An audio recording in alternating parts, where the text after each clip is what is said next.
তুমি বুঝনি আমি বলিনি তুমি সব এই রিভিউতে যে ব্ল্যাক ব্যাকগ্রাউন্ড স্ট্যাটাস ভিডিওতে আপনারা দেখতে পেয়েছেন, এরকম স্ট্যাটাস ভিডিও এখন টিকটক এবং ইনস্টাগ্রামে খুবই জনপ্রিয়। এই ভিডিওতে আপনি শিখবেন কিভাবে এরকম ব্ল্যাক ব্যাকগ্রাউন্ড স্ট্যাটাস ভিডিও তৈরি করা যায় খুব সহজে।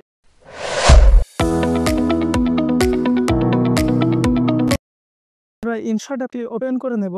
অ্যাপটি আপনারা প্লে স্টোর থেকে পেয়ে যাবেন। এরপর ভিডিও অপশনটি ওপেন করে ব্ল্যাঙ্ক অপশনটি সিলেক্ট করে একটু লম্বা করে নেবেন। তারপর যে গানে আপনি স্ট্যাটাস ভিডিও তৈরি করতে চান সেটা সিলেক্ট করার জন্য আমরা প্রথমে অডিও, তারপর মিউজিক, তারপর মাই মিউজিক এ গিয়ে আপনার অডিও এর উপর একটি ক্লিক করলে ইউজ অপশন আসবে। ইউজ অপশনে ক্লিক করলে আপনার অডিও অ্যাড হয়ে যাবে। তারপর যে অংশটুকু দিয়ে ভিডিও বানাতে চান সে অংশটুকু ক্রপ করে নেবেন।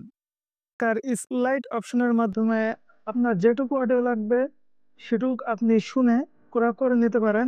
আমার ভিডিওতে যেটুকু অংশ বা যেটুকু অডিওর অংশ লাগবে সেটুকু আমি ক্রপ করে নিয়েছি।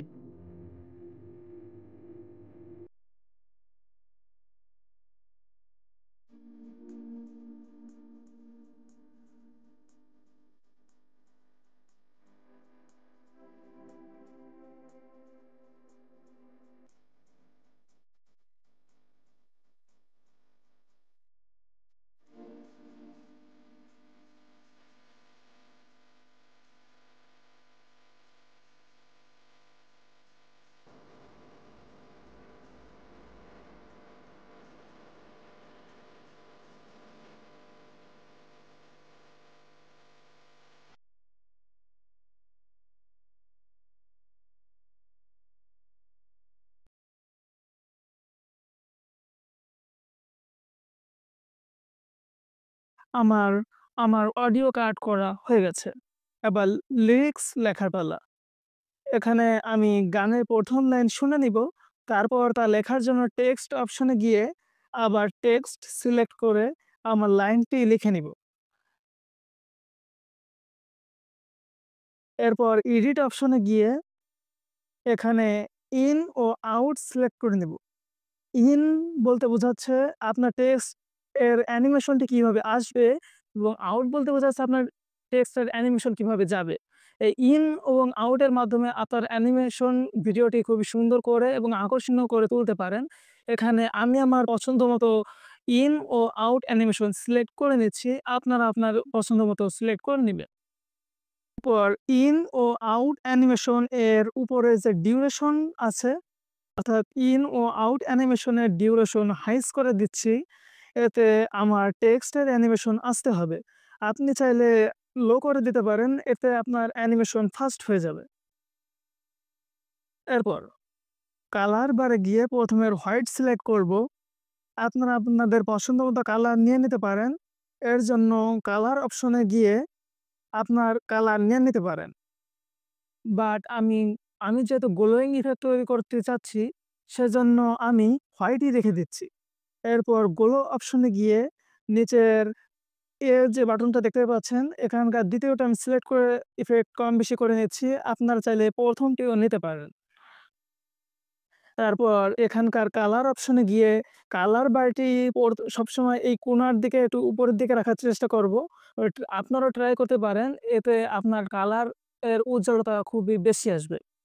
আমি এখান থেকে পছন্দ মতো একটি ইফেক্ট চুজ করে নিচ্ছি। তারপর টিক মার্কে ক্লিক করে ওকে করে দিচ্ছি। আমরা আবার শুরুতে এসে আমাদের ১ম লাইনটার ডিউরেশন বেশি অর্থাৎ শেষ পর্যন্ত করে নিব। এরপর গানের ১ম লাইন যে পর্যন্ত সে পর্যন্ত রেখে স্প্লাইট দিয়ে কেটে নিব।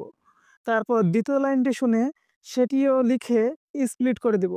এটা এটা অবশ্যই আপনার লেখা লাইন যে পর্যন্ত লিখেছেন, অডিও আপনার সে পর্যন্ত শুনে তারপর ভালোভাবে স্প্লাইট করে দিবেন। তাহলে আপনার অডিওর অ্যানিমেশনটি খুবই সুন্দর দেখাবে। এরপর আমরা একইভাবে প্রতিটি লাইনটি লিখে নেব। যেহেতু প্রতিটি লাইন যদি আমি ভিডিওতে দেখা যায় আমার ভিডিওটি অনেক বেশি লম্বা হয়ে যাবে। সেজন্য আমি একটু ফাস্ট করে দেখিয়ে দিচ্ছি। আপনারাও এভাবে সবগুলো ওই ১ম এবং ২য় লাইনের মতো সবগুলো লাইনকে সুন্দর মতো লিখে নেবেন।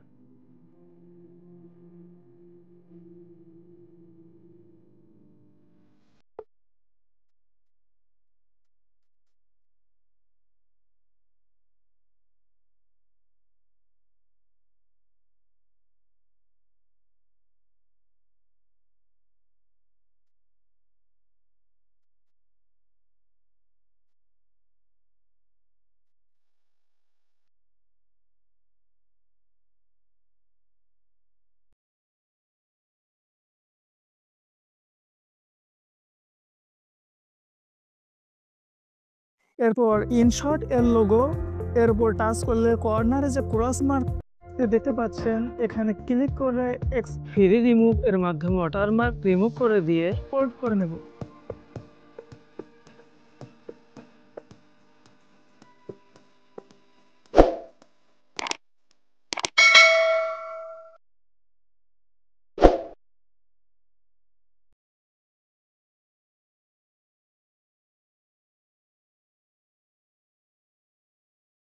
এরপর আবার ক্রিয়েট নিউতে ক্লিক করে যে ভিডিওটি আমি কেবল এক্সপোর্ট করলাম, অর্থাৎ সম্প্রতি আমি যে ভিডিওটি এক্সপোর্ট করলাম সেটি আবার সিলেক্ট করে নিব। আমি আমার ভিডিওটি সিলেক্ট করে নিচ্ছি।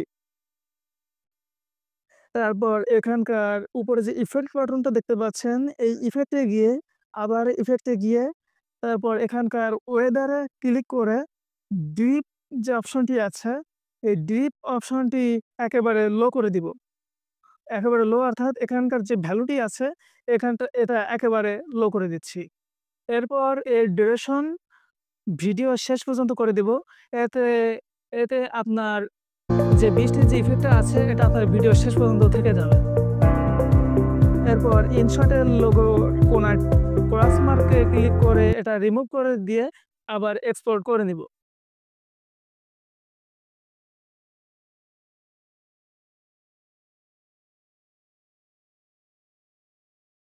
আমি ১ম বার আমার ভিডিও এক্সপোর্ট করার পর পরের বার আবার এডিট করেছি। কারণ ১ম বার যখন আপনি এডিট করবেন তখন আপনার ইফেক্টের যে রেইন অপশনটি আছে এটি ১ম বার কাজ করবে না। তাই আমি ১ম বার এক্সপোর্ট করে বা ২য় বার আমার রেইন ইফেক্টটি দিয়েছি। এতে আমার ভিডিওতে রেইন ইফেক্টটি নিয়ে নিয়েছে।